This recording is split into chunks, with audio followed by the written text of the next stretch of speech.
Last में देखा था कि पिग्गट महोदय ये वो इतिहासकार थे जिन्होंने आपका हड़प्पा और मोहनजोदारो इन दोनों स्थलों को जुड़वा राजधानी कहा था।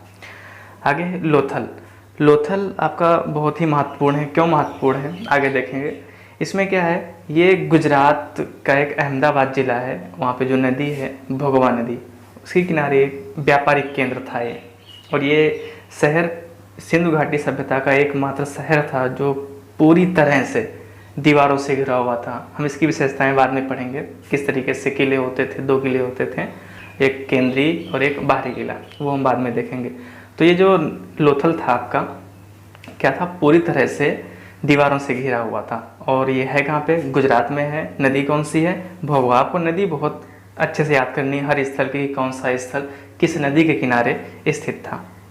यहाँ से मिलने वाली कुछ प्रमुख वस्तुओं के बारे में बात करें तो अपने बचपन में पंचतंत्र की कहानियाँ पढ़ी होंगी या कुछ क्लास में भी आती हैं कि कौवा और लोमड़ी की कहानी। जैसे कौवा एक रोटी लेके आता है, नीचे लोमड़ी होती है, वो बोलती है भाई आप गाना गा के सुनाइए। और जैसे कौवा गाना गाने के लिए मुंह खोलता है और उसकी रोटी गिरती है और लोमड़ी उठा के ले जाती है। तो वो यहाँ से मिला हुआ है, एक यहाँ पे पेंटिंग मिली हुई है, यानी बर्तन पे पेंटिंग मिली है, उस पर कौवा और चालाक लोमड़ी की कहानी उस पर दिखाई गई है। 3 युग्मित समाधान, इसका मतलब क्या है कि एक ही कब्र में 3 लोगों को दफनाया गया है। वो साक्ष्य कहाँ से मिले हैं, लोथल से मिले हैं। पुरुष महिला की एक साथ कब्र में दफनाया जाना, यानी कि एक ही कब्र में आपका पुरुष भी है और महिला भी उसी में दफना दिया गया। और जो मोस्ट इम्पॉर्टेंट है बंदरगाह क्या है कि ये कहा जाता है कि मानव सभ्यता का पहला बंदरगाह था, यानी कि विश्व इतिहास में अगर देखें तो सबसे पहला जो बंदरगाह है वो आपका लोथल ही था। लोथल से फारस की मुद्राएं मिली हैं। अब इन मुद्राओं के मिलने से इतिहासकार ने सोचा भाई अगर ये विदेश की, अगर मान लीजिए वर्तमान में देखें, जैसे अगर भारत में किसी के पास डॉलर मिलता है तो इसका मतलब क्या है, या तो वो यूएसए गया होगा या ऐसे देश में जहाँ पे डॉलर चलता हो, या फिर वो यूएसए या ऐसे किसी देश में जहाँ पे डॉलर है कुछ सामान भेजा हो और वहाँ से उसको मुद्रा मिली हो। तो इसीलिए लोगों ने समझा कि भाई जो लोथल है वो व्यापारिक केंद्र था और व्यापार के उद्देश्य से ही यहाँ पे बंदरगाह बनाया गया था। कमेंट सेक्शन में बताना है आपको कि विश्व की अन्य सभ्यताएं जो सिंधु घाटी सभ्यता के साथ में किस नाम से व्यापार करती थी, यानी कि सिंधु घाटी सभ्यता उसका नाम नहीं था, कुछ और नाम था, वो आपको बताना है यहाँ पे।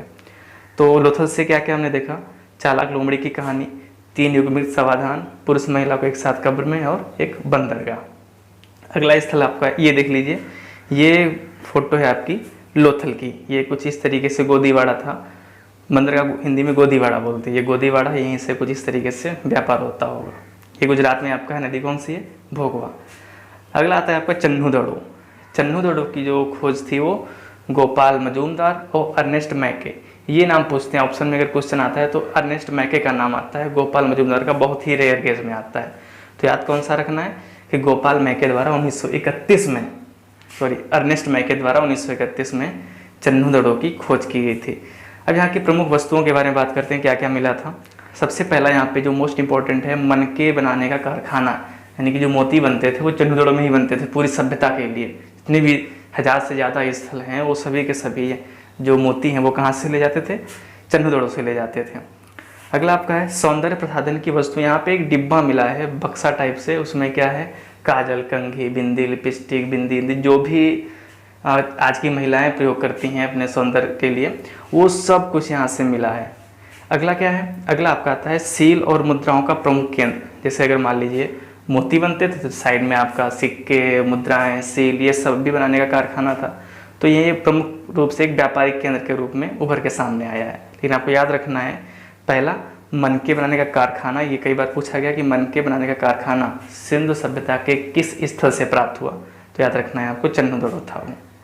अगला है कालीबंगा के बारे में बहुत ही आपको बेसिक जानकारी रखनी है कि ये गुजरात में है।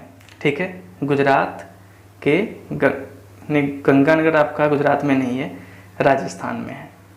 ठीक है, ये इसको करेक्शन कर लेना आप, जो गंगानगर है वो राजस्थान में है। और 1961 में इसकी खोज की गई थी बीबी लाल के द्वारा। इसके बारे में देखते हैं यहाँ से प्रमुख वस्तुएं कौन सी मिली हैं।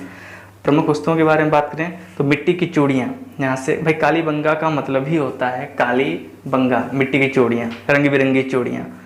लकड़ी का हल और नक्काशी की हुई ईंटें और जुते हुए खेत। अब देखो अगर लकड़ी का हल मिला है तो जाहिर सी बात है खेतों के साक्ष्य मिलेंगे, यहाँ से खेती करने के साक्ष्य भी प्राप्त हुए हैं। और इस तरीके से जुते हुए खेत मिले हैं यहाँ पे, ये इस तरीके से नालियाँ बनी, इन्हीं में ये लोग फसल बोते होंगे। इसमें और नक्काशीदार ईंटें, यानी कि सभ्यता का पहला ऐसा स्थल है जहाँ पे नक्काशी का मतलब जो डिजाइनदार ईंटें हैं, कई सारी डिजाइन बनी होती है। अगर आप पुराना घर देखोगे, बहुत पुराना, छोटी छोटी ईंटें लगी होती थी, तो उसी टाइप से यहाँ पे ईंटें मिली थी। ये देखिए यहाँ पे ये आपका कालीबंगा का एक फ़ोटो है, ये सब ईंटें लगी हुई हैं, कहीं ना कहीं बहुत बड़ी मात्रा में जो है यहाँ पे ईंटें बनाई जाती रही होंगी।